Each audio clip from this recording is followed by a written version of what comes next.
Bismillahirrahmanirrahim. Nah, bismillahirrahmanirrahim. Assalamualaikum warahmatullahi wabarakatuh.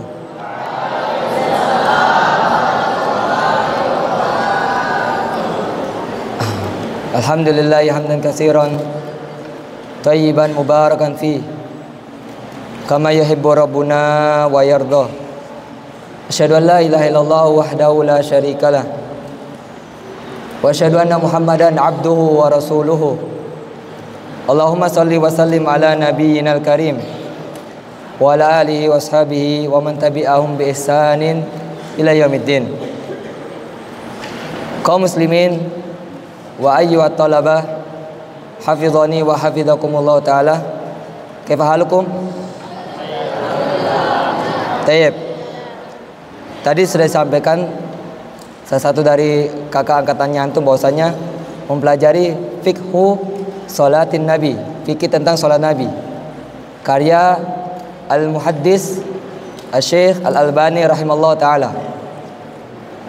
Dan perlu untuk ketahui bahwasanya kitab itu tidak akan dipelajari lagi, berganti. Karena ketua divisinya yaitu Al-Ustadz Yusuf itu mengganti kitab-kitab yang akan dipelajari setiap pembelajaran selesai sholat maghrib. Termasuk pembelajarannya Ustadz Ahmad itu sirah, termasuk juga pembelajarannya Ustadz Luqman Syarhu Ta'zimil Ilm. Adapun yang antum pelajari nanti dengan Ustadz Budi yaitu tentang Kitabu Akhsaril Mukhtasarat. Kitabu Akhsaril Mukhtasarat. Apa ini? Kitab apa ini bahas? Tentang fikih dalam mazhab Al-Imam Ahmad bin Hanbal. Tentang apa? Fikih dalam mazhab Al-Imam Ahmadu bin Hanbal rahimahullah ta'ala. Saya antum tulis nama kitabnya apa? Akhsarul Mukhtasarat. Artinya apa? Sudah ringkas, diringkaskan lagi. Sudah ringkas, diringkaskan lagi. Nanti ada muqaddimah atau kata pengantar dari penulis sendiri kenapa beliau memberikan nama kitab itu Akhsarul Mukhtasarat. Nah, ayo talabah rahimani wa rahimakumullah ta'ala. Nama penulisnya adalah Al-Imamu Muhammadu Bani Badridin Bani Balbana Ad-Dimashqi Al-Hambali. Bernama siapa? Al-Imam Muhammad bin Badruddin Muhammad bin Badruddin bin Balban dari Dimashq, yaitu Damaskus. Al-Hambali, bermazhab Imam Al-Hambali. Nah, dari siapa nama penulisnya? Muhammad bin Badruddin bin Balban Ad-Dimashqi dari negeri Damaskus, bermazhab Hambali, Tulen. Kemudian beliau lahir dari tahun 1006 Hijriah dan wafat di tahun 1803 Hijriah. Iya, lahirnya di tahun 1006 Hijriah, wafatnya di tahun 1083 Hijriah. Kemudian kitab ini ditopang atau dibantu dengan catatan kaki yang ditulis oleh Al-Imam Abdul Qadir bin Ahmad bin Mustafa bin Badran Ad-Dimashqi, sama juga dari Damaskus. Namanya adalah Al-Imam Abdul Qadir bin Ahmad bin Mustafa bin Badran Ad-Dimashqi. Beliau memberikan catatan kaki pada kitab Akhsarul Mukhtasarat. Dan diteliti dan diberikan penilaian oleh Muhammad bin Nasir Al-Ajami. Muhammad bin Nasir Al-Ajami, beliau memberikan penilaian dan penelitian terhadap buku Akhsarul Mukhtasarat. Ayo talabah rahimani wa rahimakumullah ta'ala. Di sini Ustadz Ahmad hanya sebagai pengganti dari Ustadz Budi. Karena Ustadz Budi hari ini ada uzur. Ustadz Ahmad hanya mengganti. Jadi nanti Ustadz Ahmad sampai mana Ustadz ajarkan, Nanti Ustaz Budi lanjutkan. Dan perlu antum ingat, antum catat. Dan ini akan masuk apa? Ujian. 6.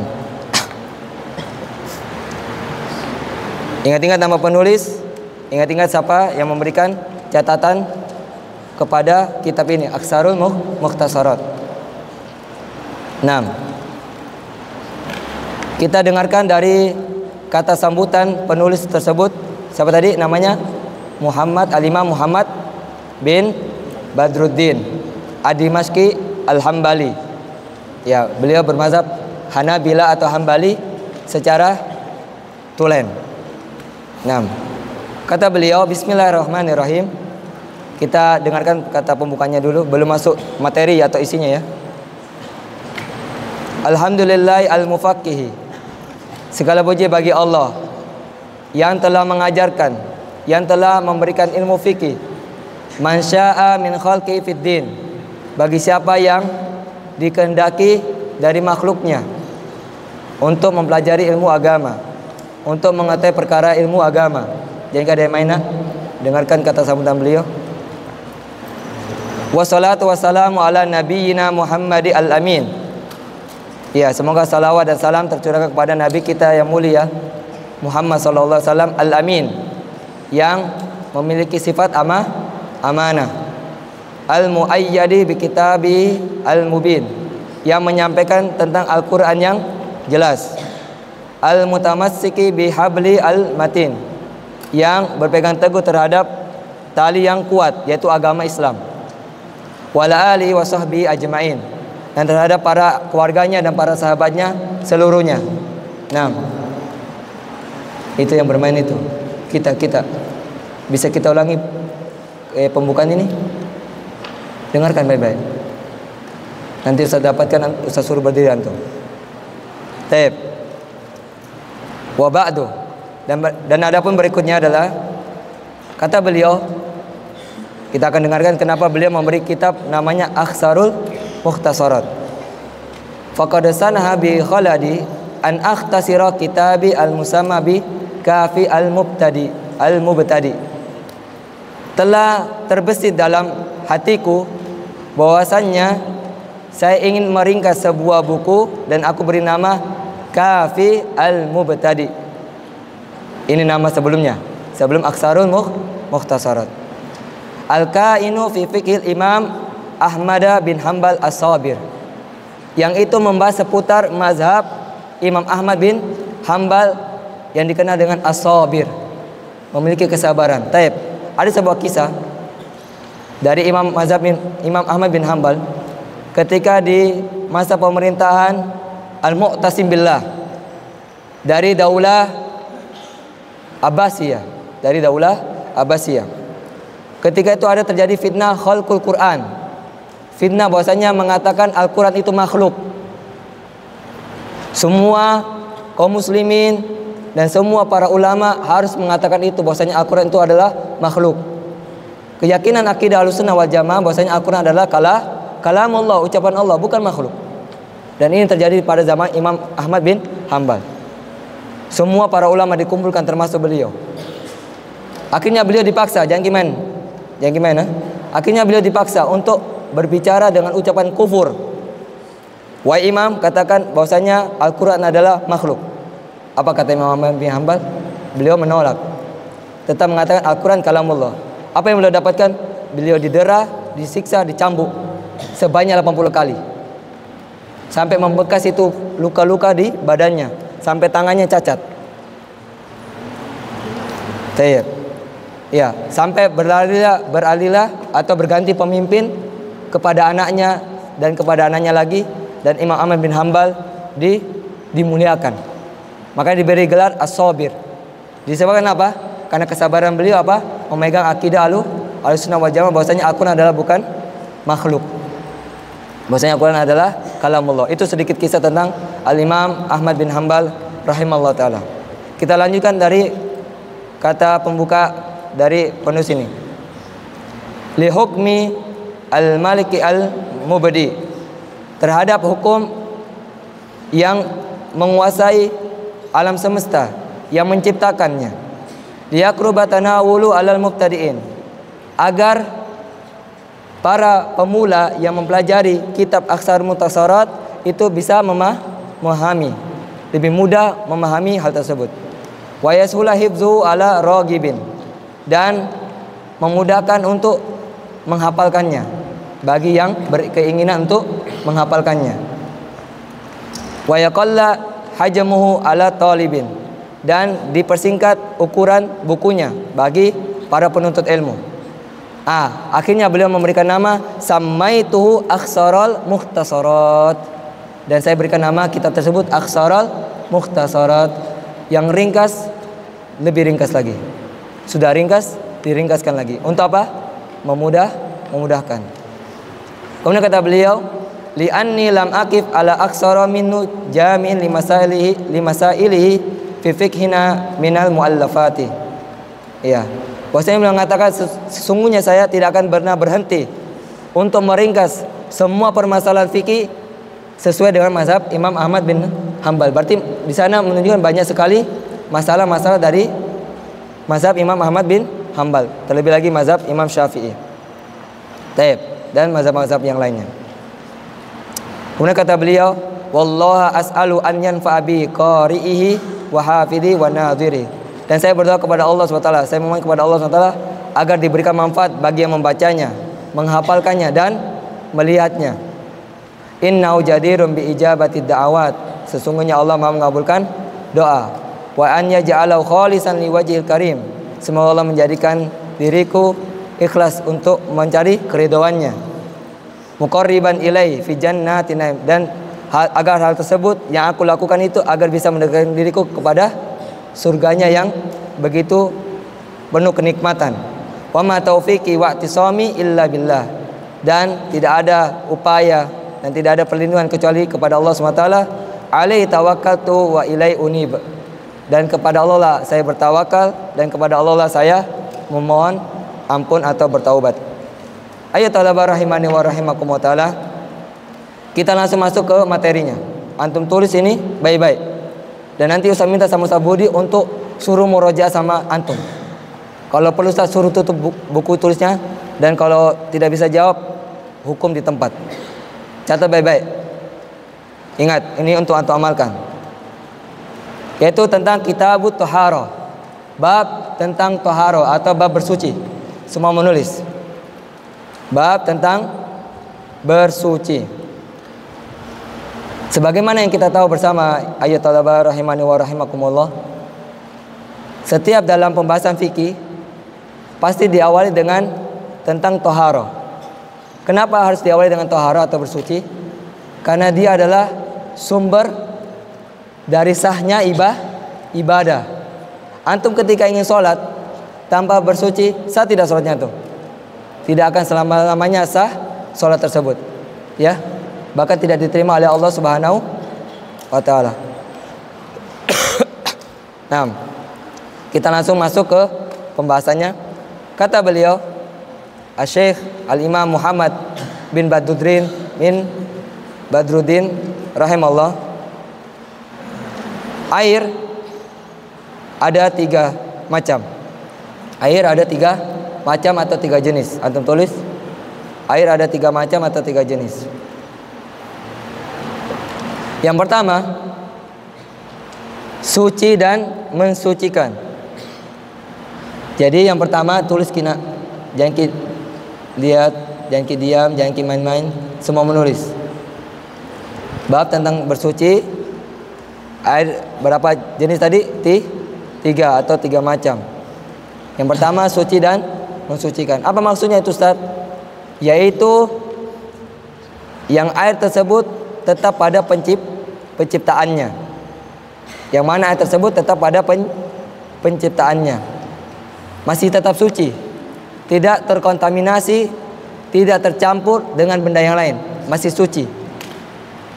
Dalam mazhab Syafi'i, di sana disebutkan jenis-jenis air, seperti yang Ustaz pelajari di dalam matan Abu Syuja, Madul Ghayati wa Taqrib. Di sana ada jenis-jenis air, di antaranya air hujan, air sungai, air salju, apalagi air embun, air laut. Intinya ada 7 jenis air. Jadi jenis yang pertama apa? Suci dan mensucikan. Maksudnya apa? Air tersebut masih tetap ada penciptaannya. Nah, dan diantara air yang tetap pada penciptanya adalah yaitu makruh. Maksudnya apa? Air yang dibenci. Bagaimana maksudnya saat air yang dibenci? Maksudnya kata beliau Syekh Muhammad bin Badruddin rahimahullah, seperti perubahan tanpa adanya campuran. Perubahan adanya tanpa campuran. Misalnya antara air dengan minyak. Kira-kira air dengan minyak itu bisa bersatu? Tidak akan bisa selama-lamanya. Sekarang saya coba lempar ke antum. Kalau misalnya antum mau berwudu, kemudian antum buka itu keran, keluar air bercampur minyak, kira-kira antum mau berwudu atau tidak? Pasti antum nggak suka kan? Nah, ini maksud beliau. Itu air masih pada tetap penciptaannya, tapi karena bercampur dengan apa tadi? Minyak atau misalnya mentega misalnya, lengket-lengket kan? Tidak suka dipakai, maka ini air yang dibenci. Meskipun suci dan mensucikan. Paham? Jelas? Tayyib. Barakallahu fikum. Kemudian air yang termasuk dari air yang suci mensucikan adalah yang masih tetap pada penciptanya. Ada air yang dihukumi haram, bukan najis ya. Air yang dihukumi haram, yang itu tidak bisa mengangkat hadas dan tidak bisa menghilangkan kotoran.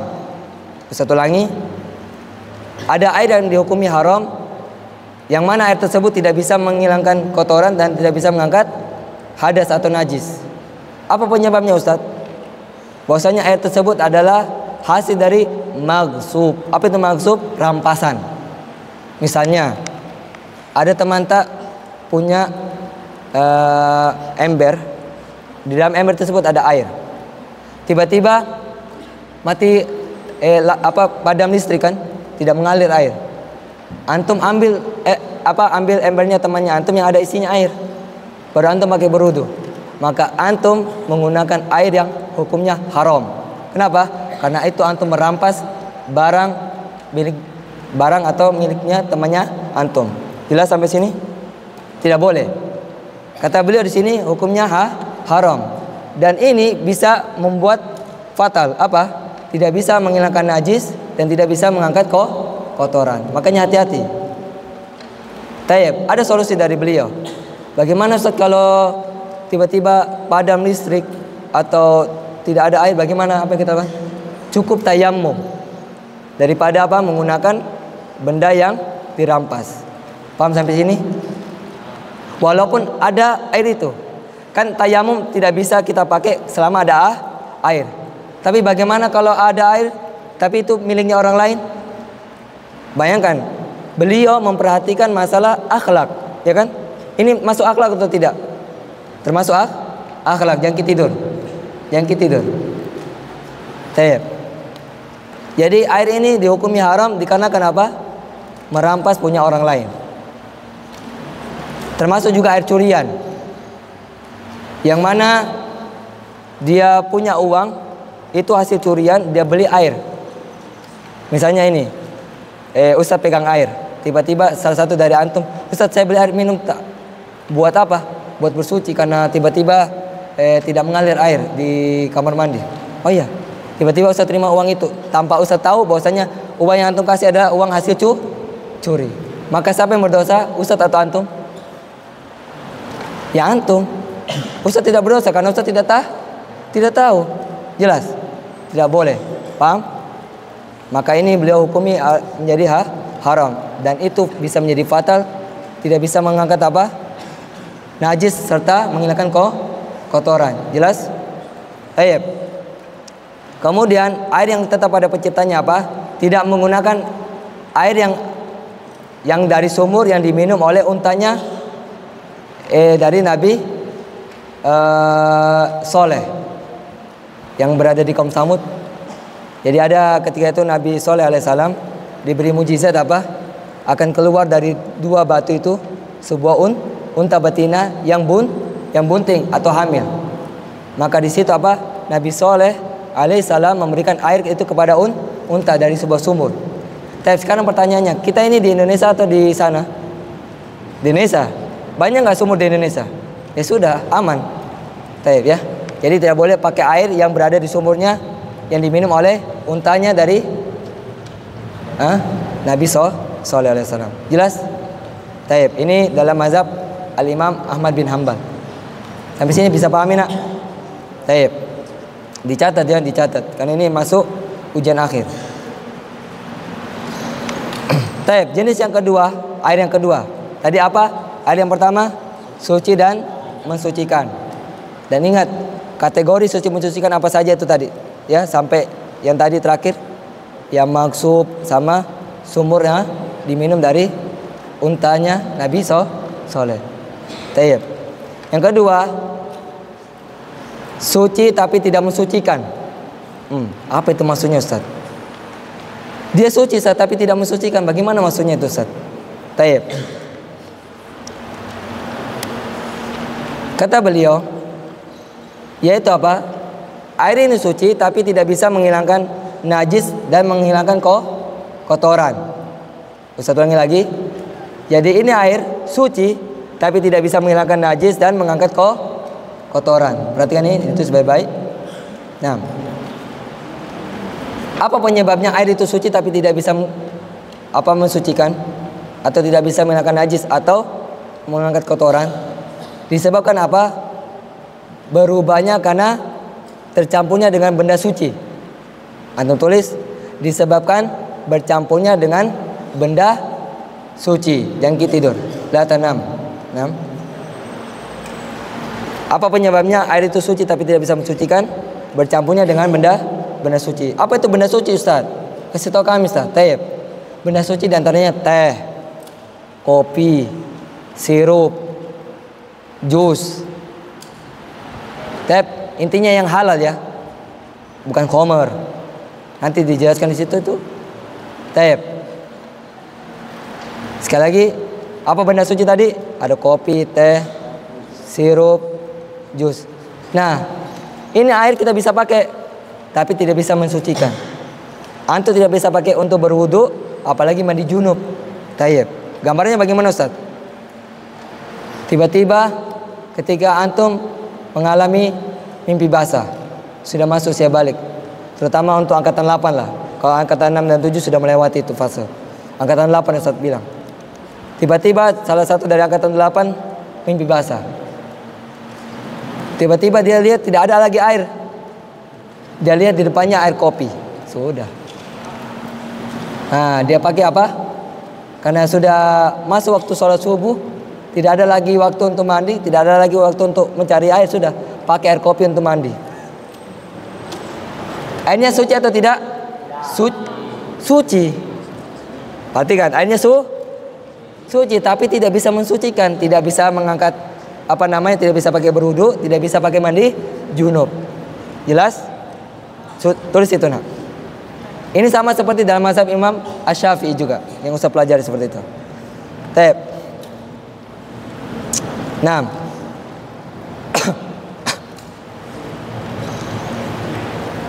kemudian kata beliau,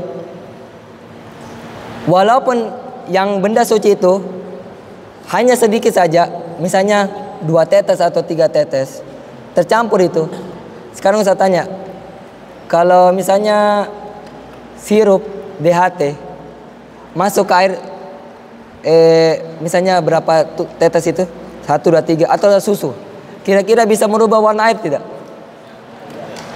Walaupun 3 tetes 4 tetes bisa merubah kan, karena bisa jadi keruh kan. Kalau yang kayak sirup DHT bisa, walaupun tidak nampak kan, merahnya merah apa, merah-merah pudar ya, maka tidak bisa untuk pakai untuk bersuci. Jelas? Paham sampai sini? Arkan al-faqih minal fuqaha. Barakallahu fikum. Walaupun itu bentuknya cuma jumlahnya sedikit, maka itu tidak bisa mengangkat hadas atau najis. Perhatikan ini baik-baik nak. Makanya kalau bisa tadi kayak antum bangun sholat malam, tiba-tiba intifa al-kahruba, ya kan, padam listrik. Misalnya padam listrik sampai tadi, kalau misalnya sampai subuh bagaimana? Tiba-tiba nggak mengalir air. Tiba-tiba karena mati lampu, antum ketemu sebuah bejana yang isinya antum nggak tahu, karena kan sudah waktu tidur, kemudian bangun tiba-tiba dibangun sama Ustadz Ilmi. Nah, antum nggak sadar air itu air apa?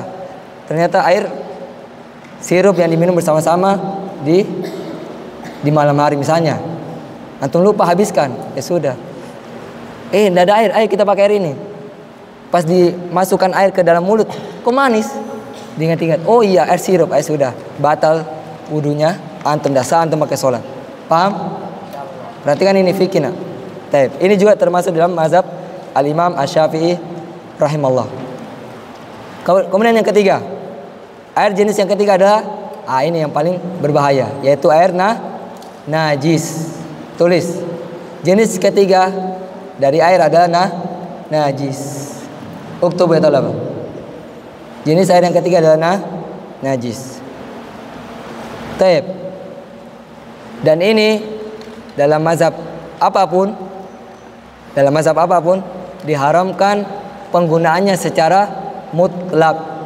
Tidak ada tawar menawar. Misalnya ini di dalam botol ini airnya najis, tercampur dengan benda najis, tidak boleh antum pakai. Semua ulama bersepakat dari setiap mazhab apapun tidak boleh menggunakan.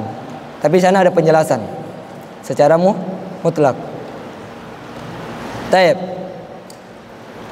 Kata beliau, apa maksud dari air yang najis? Kata Al-Imam Muhammad bin Badruddin rahimahullah, yaitu disebabkan karena perubahan dengan benda najis di tempat selain untuk bersuci. Sini ada penjelasan saudara. Antum tulis, air itu berubah dikarenakan benda najis yang itu di selain tempat bersuci atau untuk mensucikan. Nah, kata Al-Imam Ahmad bin Qadir, ya siapa nama pemberi catatan kaki tadi? Nggak ada yang tulis. Ahmad bin Qadir. Taib. Kata beliau, maksudnya apa itu? Apabila tunggu.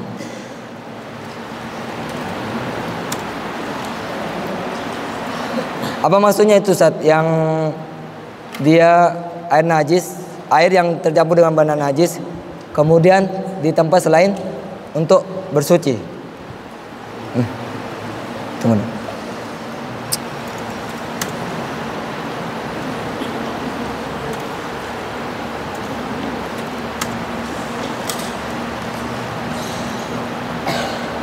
Kata Al-Imam Ahmad bin Qadir rahimahullah, bahwasanya apabila air yang digunakan untuk menghilangkan benda najis, kapan misalnya yang dibersihkan itu atau yang dihilangkan najisnya berpisah dari dengan tempat air, maka bisa menjadi najis. Apa maksudnya Ustaz?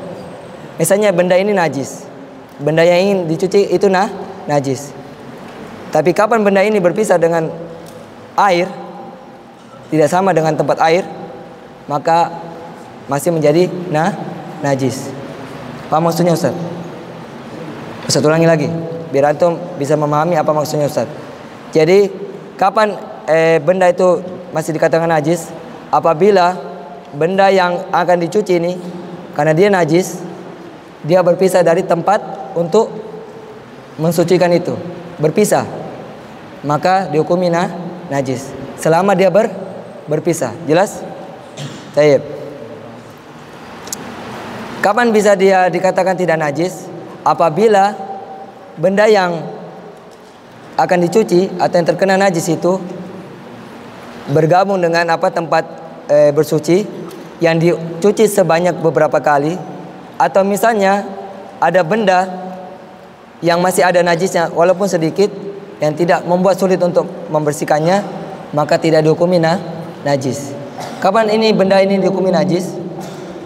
Tatkala dia berpisah dari tempat bersuci. Paham? Intinya harus sama dengan tempat bersuci. Baik.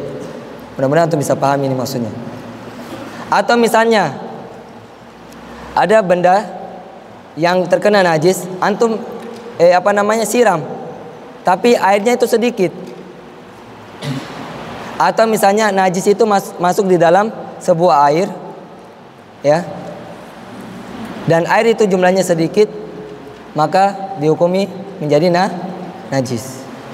Jadi misalnya antum siram ini benda, yang bendanya itu masih ada najis, antum siram dengan jumlah air yang sedikit, maka tidak bisa membuat benda itu menjadi tidak najis. Jelas? Kalau antum lempar siram itu dengan air yang airnya jumlahnya sedikit, maka tidak bisa menghilangkan najis tersebut. Atau misalnya najis masuk ke dalam air dan airnya jumlahnya sedikit. Nanti dikasih tahu bagaimana kadar air itu sedikit dan banyak. Sebentar, ada penjelasannya. Itu akan menjadi najis. Baik. Nah, kita lanjutkan. Dan juga termasuk air itu dikatakan menjadi najis, air yang mengalir dan air yang tergenang. Kok bisa air yang mengalir itu dihukumi najis? Kalau airnya sedikit. Jadi airnya yang mengalir itu jumlahnya sedikit, apalagi yang tergenang, maka ini dihukumi najis. Satu lagi, termasuk air yang najis adalah air yang mengalir dan air yang tergenang, yang jumlah airnya itu sedikit, karena kemasukan najis. Yang najis itu bisa mendominasi atau bisa merubah itu air menjadi najis karena airnya sedikit. Jelas sampai sini? Baik. Kata beliau, ukuran banyaknya air itu adalah kullatan. Ini seperti dalam mazhab Imam Ahmad bin Hanbal, banyaknya air itu berjumlah sebanyak 2 kullah. Sebanyak 2 kullah. Baik. Kata beliau, Al-Imam Muhammad bin Badruddin rahimahullah, beliau mengatakan, berapa takaran 2 kullah? Kata beliau, sebanyak 177 ritel, bukan liter.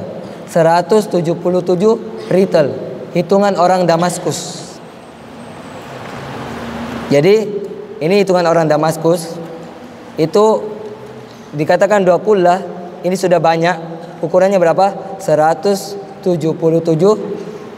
ritel, hitungan orang Damaskus.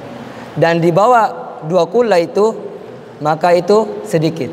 Jadi kapan misalnya ini di bawah 2 kullah kemasukan najis, maka air ini menjadi najis. Tidak bisa antum gunakan untuk wudu, tidak bisa gunakan untuk mandi junub. Paham? Atau misalnya ada air yang mengalir, tapi dia tidak sampai 2 kullah, maka tetap dihukumi najis. Apalagi air yang tergenang, membuat orang yang melihatnya jijik. Paham ya? Kalau misalnya ada air yang tergenang tidak mengalir, kemudian membuat tumbuh lumut, ya kan? Muncul bau yang tidak sedap, maka ini dihukumi najis karena airnya tergenang. Apalagi yang mengalir itu, karena dia di bawah 2 kullah. Jadi hitungan banyaknya air atau sedikitnya berapa? Maksimal 2 kullah. Jadi kalau sudah 2 kullah atau di atas 2 kullah, ini sudah dihitung banyak. Tapi kapan dibilang sedikit? Di bawah 2 kullah. Tadi berapa 2 kullah? 177 ritel. Hitungannya apa? Orang Damaskus. Taib. Apa maksudnya? Bagaimana maksudnya hitungan itu, Ustaz? Taib, kata beliau, ritelnya 1 ritel orang Damaskus itu katakan sekitar 600 dirham. Kalau dihitung dengan dirham itu 600-an. Itu waktu zaman dahulu. Kalau waktu sekarang, kata di zamannya mungkin sampai sekarang, Allah Ta'ala alam. Di zamannya Al-Imam Muhammad bin Badruddin, beliau mengatakan itu sekitar 800 dirham. Itu sudah dikatakan 2 kullah. Kalau dihitung dirham. Menurut hitungan orang siapa tadi? Damaskus. Adapun yang dikenal hari ini sekitar 80 ritel. 80 ritel. Nah, taib. Jadi bagaimana menghitungnya itu air banyak atau tidak? Dari 2 kullah. La tanam itu apa? Yang ketiga. Bangun ki, bangun. Tanam. Idza anta tanam hal takunu faqihan? Nah, kalau antum tidur kira-kira antum menjadi faqih atau tidak? Nah, tinggal antum merenungi dirinya antum. Paham tentang air najis? La yujad iskal, tidak ada masalah? Taib. Barakallahu fikum. Nah, kita lanjut ke pembahasan berikutnya. Nanti Ustaz minta tolong sama Sabudu untuk memurajaah sama antum ini. Ustaz minta suruh tutup itu bukunya, Ustaz. Baru tes satu-satu. Apalagi yang tadi tidur-tidur itu.